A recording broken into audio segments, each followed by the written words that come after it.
Hey, it's Dan. Welcome back. This is iAllegedly, and I've got a good one for you today because we finally found the canary in the coal mine, and we're going to cover that today. Just absolutely beautiful day out here, but man, oh man, canary in the coal mine, guys. Please don't forget to hit the like button. Don't forget to subscribe to the channel, and don't forget to join our email list, which is below. Take a look at that. Now, guys, first things first, homeowners insurance is going to be the canary in the coal mine that's going to destroy real estate. And I'm going to give you guys a few perfect examples of this. And first thing, people are finding out that their policies that were once $3,000, $4,000 a year have doubled and tripled in price. I've had people send me insurance bills for $8,000 and $12,000 a year right now for the same house. They haven't had a claim. It's just sign of the times. Now, the insurance company is starting to not write policies because of climate change. They're blaming bad weather. They're blaming infrastructure, hillsides, hurricanes, earthquake zones, all this stuff on why they can't issue a homeowner's policy. Okay, enjoy. This is going to be one of the things that will absolutely kill real estate. And I'm going to give you a perfect example. Remember I talked about how I looked at some houses over the weekend? Well, I got, up early this morning. I thought, I'm going to call my insurance man.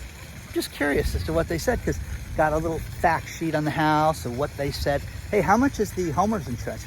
$6,000 a year. Okay. It's probably going to go up a little bit though. Oh, okay. So guys, that's $500 a month. Okay. For what they were estimating. Now, here's the thing.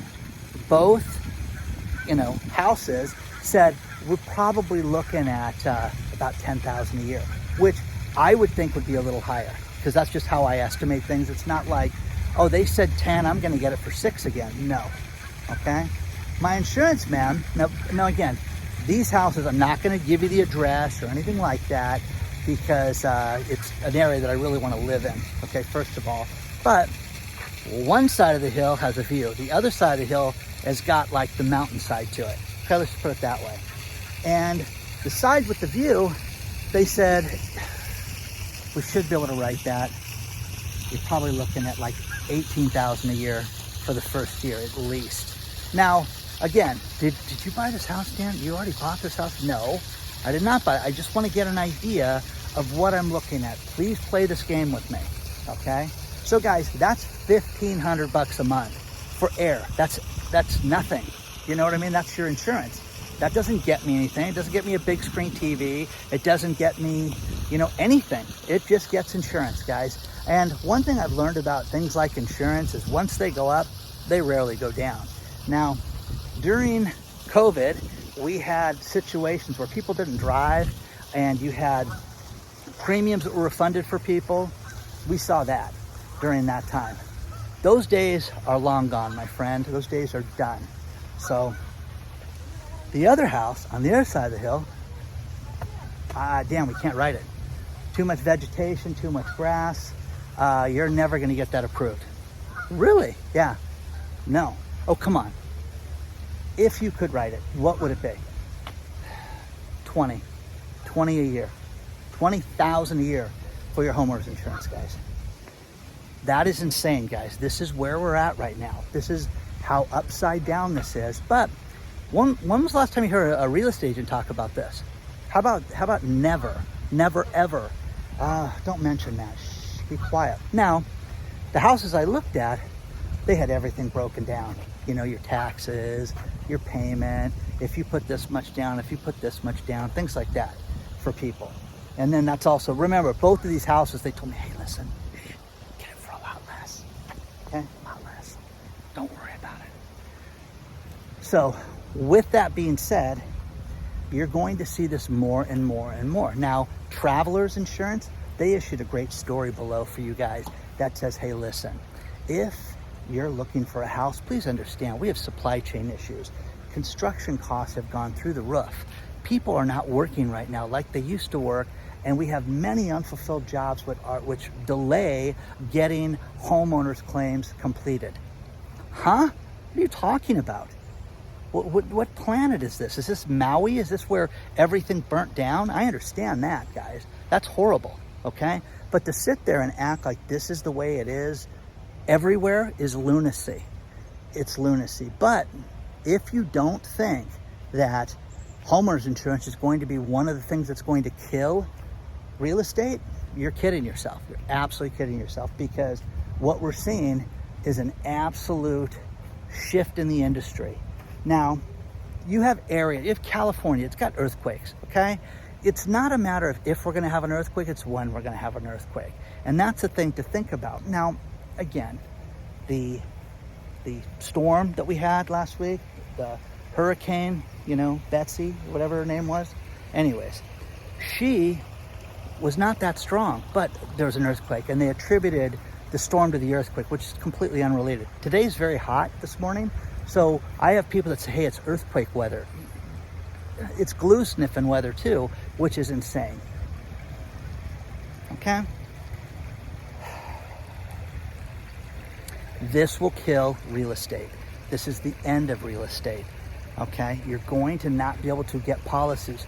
You're going to have people. Now, understand this. If you have a mortgage, you have to have homeowners insurance on that house, or they will foreclose on you. One of the largest sectors that's being foreclosed on right now are people that don't have insurance. Okay? So these poor people in Maui, okay, you could see foreclosures where they could lose their properties because they don't have insurance anymore. Okay? Oh, damn, that's insane. You don't know what you're talking about. It's nuts. No, I was at a house with Doug when we shot our foreclosure class, and the people owed $9,000 on the house. $9,000. The house needed a lot of work. If we pushed it over, it would have fallen over if we would have leaned against it. Anyways, $9,000 was owed on the house. They didn't have homeowners insurance on the house, so they were getting foreclosed on. That's simple, guys. You're gonna see more and more of this. What's gonna happen when you can't get insurance? Wouldn't that be a fitting way to take people's homes right now? Can't get insurance. So share your thoughts on this stuff, guys, and let me know if you think this is crazy. But I don't want to spend $1,500 a month on anything. I want to spend $1,500 a month on taxes. And that's the other thing, is that people just sit there and people act like it's going to go down again, Dan. It's not always going to be up. Tell me when it's gone down. Seriously. Tell me when it's gone down. You saved $50, you saved a couple hundred. It's not going to go down. So the insurance industry is going to face a major obstacle right now, and that is that they're going to have people that are not going to be able to afford their product, if they will even write your product, because there are areas, and like I said, my insurance man said he couldn't write it on that one house. So I'm like, what are they going to do? Well, what are they going to do to sell it right now? Because I'm not just the only smart guy out there. Everybody's going to ask that question. You'd think most people would ask that question. Can I get insurance on this house? You're a fool if you don't ask questions like that, by the way. So let me know, guys. Let me know.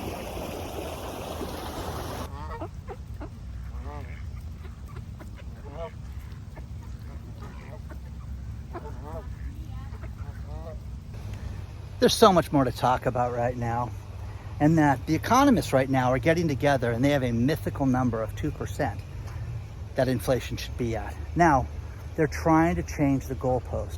They're trying to change the line in the sand that is inflation.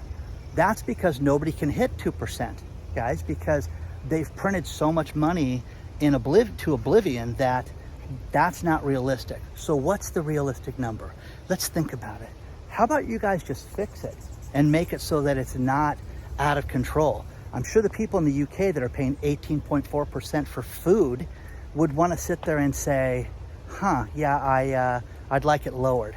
Here's the other thing, is all the businesses, all the pubs, all the mom and pop stores, all the little hotels, everything that went out of business in the UK over the last year because of energy prices, I'm sure that they wish the energy prices were lower too. And guess what? Winter's coming again, guys. It's just right around the corner. Everything's right around the corner. That's what people don't want to look at. But, they're going to come up with a new mythical line. It's like, shut up. You know, you people don't do anything. The economists, I've told you guys this, they don't sit there and predict anything. They just sit there and react to it. Oh yeah, that happened because of this. Oh, shut up. Tell me what's going to happen next. You know, be the mind reader, be the soothsayer, be the gypsy, be the, you know, tell me. Okay, come on. What's going to happen? We would welcome that, wouldn't you guys? Okay? This whole thing with crime has gotten out of control. Brandon Johnson is the mayor of Chicago that you fools voted for.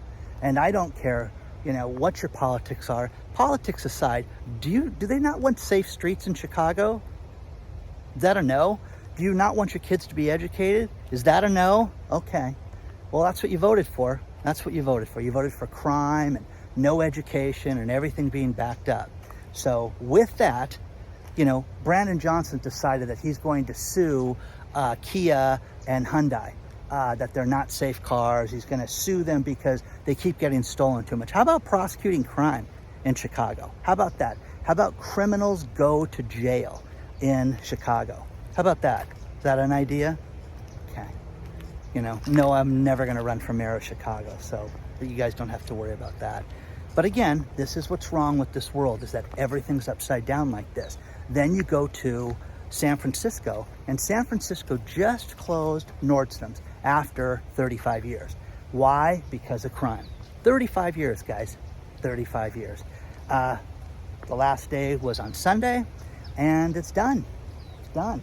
5 floors, almost 350,000 square feet of retail square footage, 340 to be exact. But anyways, guys, crazy, okay? It's just a matter of time until they're all out of San Francisco. We've all seen the videos about how that place is a ghost town and completely upside down. It is a mess, guys. It is nothing short of a mess right now. But Nordstrom's is down for the count in San Francisco. All right. All right, what's next, guys? What's next? So let me know, guys, because it's just a matter of time. But let's sue the car companies because they don't have anti-locking devices, and it's just a, you know, it's a, you know, just an invitation to steal the cars. How about convicting criminals that steal cars? How about that one? We had a Macy's over the weekend that got hit again and got cleaned out, and completely, you know, hundreds this time came in and cleaned out the store. So just a matter of time, guys, until it comes to a city near you. And these kids, these 20-somethings, whatever they are, they get together online, they have meetups, and everybody shows up at the same time. It's not a gang that's doing this. It's individuals that get together and do this at the same time. So it's crazy, absolutely crazy. What's the answer for that? Oh, okay. Again, they will do this one day with the wrong person in there. I'm telling you that right now. I have trained with these people. I have learned a lot from these people over the years, and you guys know this, okay? We've talked about this. They're gonna do it with the wrong person there, sooner or later, okay? So let me know what you think about that. Share your thoughts on this stuff so far. But what do you think inflation should be at, guys? What do you think? Should we change it to be comfortable at 3%? Yeah, right, okay? The idea of unemployment right now, unemployment's a joke right now. And for you to sit there and talk about how, hey, there are over right now 1 million construction jobs out there that are high paying, that pay over $100,000 a year, that are not being filled. I'm telling you guys, don't go to college. Don't spend the money. Go learn the trades, guys. Go learn the trades. Become a plumber. Learn to hammer a nail. Learn to frame houses. Learn to pull wire. I'm telling you, want to be an electrician? Make a ton of money doing that. So, but again, these people that do that stuff, you know, it's hard working. All this construction right now that's out there, people are behind right now getting this stuff done, and they're talking about how there's 1 million jobs. Then you go and you look at the Tustin plant that closed, and it closed in a town of 2,100, and people were upset because people moved to these towns to go work there. There's a family that moved to Oklahoma to work at a Tustin plant, and the dad, the son worked there. The daughter, who's about to graduate high school, she was going to go work at the Tustin plant too. Not anymore because it's closed, and they don't know what they're going to do. But when you have a town of 2,100 people, then they had a job fair. 1,500 people showed up, and the nearest job was 60 miles away. Only one company showed up for the job fair. So once again, guys, there's just no work out there, right? Okay. It's kind of weird that all this is happening at the same time. So share your thoughts on this stuff, guys. Let me know what you think about this.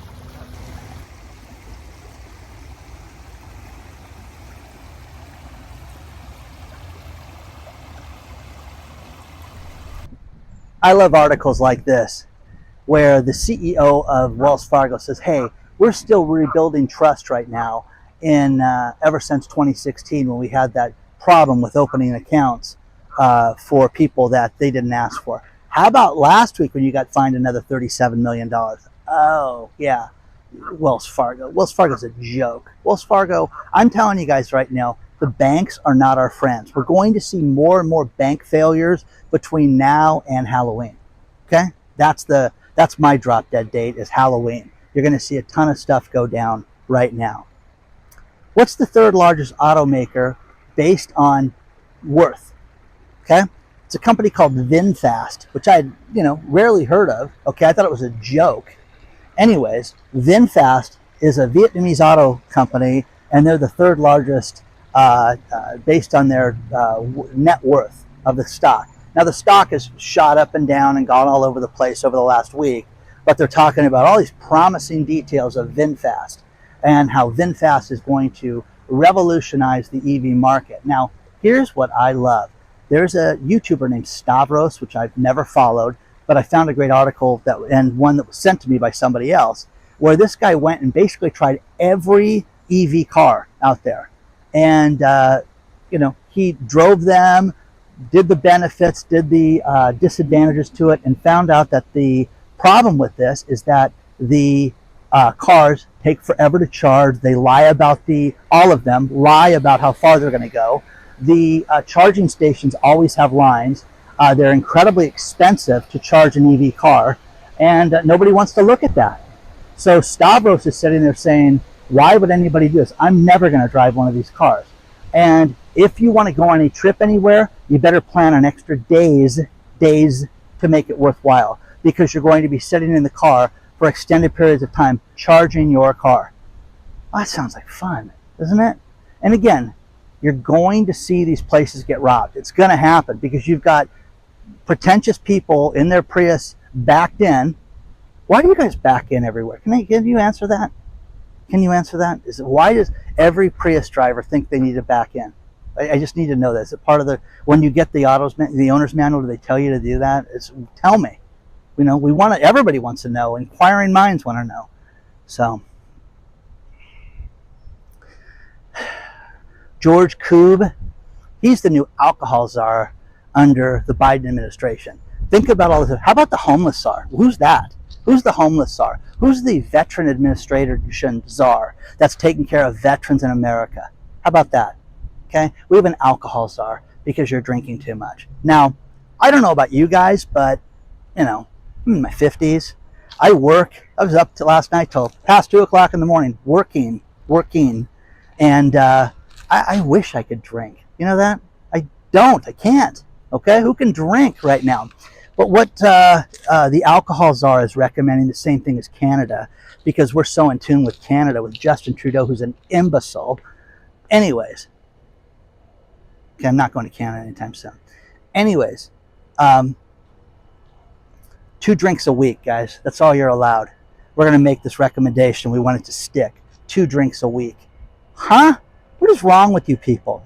You can go buy weed on the street corner right now here in California and smoke it. And people do it in their car all the time because they're degenerates. But seriously, hey, listen, I need you to limit your alcohol consumption during the week. And for the betterment of society, we want you to only have 2 drinks a week. Okay? So you first. You guys do that. Again. Can you believe this? Seriously. How come people that drink excessively have problems? Have you noticed that? Huh. Yeah. Okay. But hey, listen, you don't have any problems. Everything's great. Your job's doing good. Everything's good. You don't have money problems. You don't owe anybody any money. Got it all going on. And Mr. Koob, which I thought it was Coop, and then I thought it was Goob, but it's Koob. Anyways, Mr. Koob is the alcohol czar is going to recommend that you have 2 drinks a week. Why is this news? Seriously, how about just say no? Remember that? Let's bring back Nancy Reagan. Let's bring back some of those posters because that made more sense. You know, I don't get any of this stuff. I don't get it. I really don't. People write me and they talk about Maui. Where's the money going for Maui, guys? Seriously. The money you donated to the Red Cross and to those other organizations, is it getting to the people? Is the food getting to the people? Is the water getting to the people? Is it? Is it really? It's sad, guys. It's tragic to think about because I'm worried about this. I'm worried about people need help. I could be walking through this park right now and there could be an earthquake that could take out thousands of houses right now. Okay, that could happen. Day or night, it could happen. But the point is that you hope people are prepared for something like that. Nobody can prepare for Maui, for a fire like that that just takes out, that classic city. And I've been there before. I was in Lahaina in 1985. A friend of mine who I went to high school with, who, followed a boyfriend there, after high school graduation. And she and I connected there. It was great. But anyways, beautiful city, beautiful town, destroyed, leveled, matchsticks, guys. It's terrible, absolutely terrible. But what's being done about that? Let me know, okay?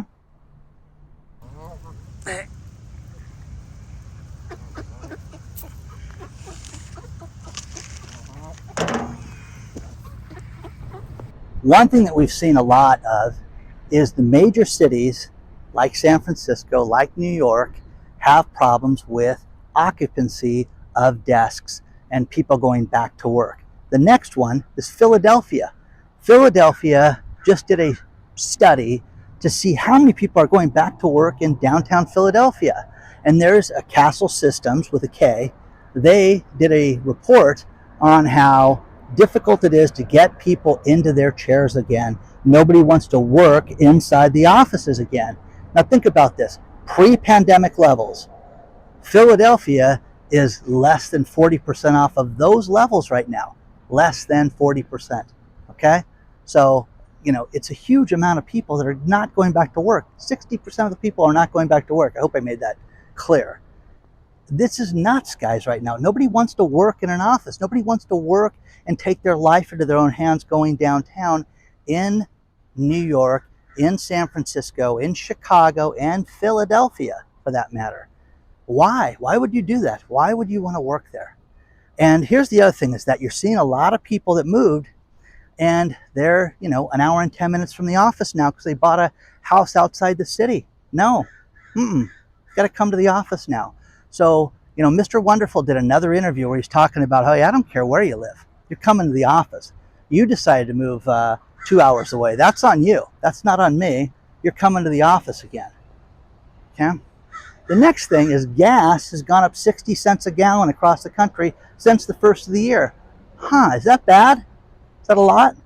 It's affected you guys? Yeah, it's horrible for all of us, guys. And they say it's only going to go up from there. But inflation, they've got a control of it. Now, there's the other thing is that Tom Lee is an economist. Tom Lee steps forward and says, hey, we finally have control of inflation. And we don't have to worry about it because we've got it down to the 2% mark that they wanted, and it'll stay there in 2024. Who is this idiot? Seriously, read the story. The story is below on this stuff. I don't just make this up and make up a guy's name. So anyways, this imbecile said that inflation is going to be at 2% in the beginning of 2024. Who hired him? Who is paying this guy to say that? Now, gas at 60% off. I'm kind of fired up today. Have you noticed that? One thing, I have a brother who it's all about saving the dollar. And he's like, you're a fool if you don't go to Costco and buy your gas. You're just wasting money and throwing it down the drain. So I took him up on this. And on last Thursday, I went and waited in that Costco line, okay? From me getting behind the first car to when I left was 43 minutes, okay? I might as well have owned an EV car. And gas, I paid for premium gas, because I have to have it for the car, I paid $4.99. And I was like, okay, that's pretty cheap, I guess. It was kind of maddening because as I pulled out of the next gas station was $5.03. and there was one car there. So I could have paid 4 cents more and been out of there 42 minutes, less. So again, guys, what's your time worth? What's everything worth to you? What's your quality of life worth? Not much if you're going to buy an EV car. Not much if you want to wait in line at Costco. I don't get it. Now I don't get the fascination with this, because if you do a little research and you look online, you can see what things are. And I just felt stupid for doing that. So let me know, if you guys buy gas at Costco, if there's a place you like. There's discount places that keep opening up. Berry Brothers here in Southern California. And man, oh man, they're trying to do 50, 60 cents a gallon, cheaper than everybody else for the first few weeks. And it works, and then it dies off. But let me know. Wow, is it hot today? Heat wave this week, rain last week. It's just been crazy. Dr. Marvin is truly one of my all-stars. Sends me stories, and this latest is fantastic. When he was a kid, his parents bought an apartment in New York City. Their friends told them, hey, listen, this rent control thing, it's going to end soon. That was in 1963. It's going to end real soon. Don't worry about it. Well, the problem with it is that it didn't end. And think about this. 60 years later, guys, 60, they're still talking about rent control in New York. Now, Dr. Marvin's parents sold their building in 1970 and still had people that lived in it because of the rent control, never moved out. People just don't move with these rent control situations because you can't raise the rent until somebody new comes in. So with that, that's what he was experiencing. But there could be a Supreme Court case that could definitely define rent control in New York City. And the article out of the New York Post says, hey, this will be a great thing for the landlords. It'll be a great thing for the tenants. How is it going to be good for the tenants? Seriously. Well, they'll get better service. They'll get better quality because they'll get fair market value. Some of these people are 25, 30, and 40% under market for their rentals because of rent control. That is crazy. So this will be interesting. It'll be something that we'll keep an eye on. And if you hear any more stories about this, let me know. And the geese are together, hanging out. Final story was sent to me by Montgomery. And one thing I get a kick out of when I travel is looking at all the lawyer ads. Vegas, oh my gosh, that is the personal injury capital of the world. There are so many personal injury attorneys in Vegas. Have you been yelled at? Is your boss mean to you? You got money coming, okay? I mean, it is crazy how many personal injury attorneys are there. But one thing that they do now is they're using automated phone dialing. And Montgomery said, wait a second, this is a scam. And you get a phone call and it's like, hey, press number 1 if you haven't been compensated for your accident in the last 2 years. Well, people are like, what accident? So either you press the button or you don't. So either people do that and then they're put to a phone bank and people start answering questions and things like that, because it's a great way to generate leads. And then, again, another scam that these people are sending us to. So be leery of this stuff. But Montgomery said, wow, this is worse, Dan, than the, your car insurance, do you need an extended warranty? He says it's worse than those scams and that they're getting so many calls. But they'll continue, guys. So it's very hot out here this morning. Please don't forget to like the video, subscribe to the channel. Don't forget the canary in the coal mine. It's going to be homeowners insurance for your house. And again, if you know anybody that's in the process of buying a home right now, do not listen to the agent. If you have a child, niece, nephew, friend, your enemy, call them and say, hey, listen, how much is your homeowners insurance going to be on that property? Find out now before you close escrow, because people are going to be in deep, deep trouble when this goes down, because they're going to have to get this to close escrow. Oh my gosh, I had no idea it was going to be $18,000 a year. You need to know this before it's too late. Okay? I'll see you guys real soon. Please like, subscribe, and share this video today.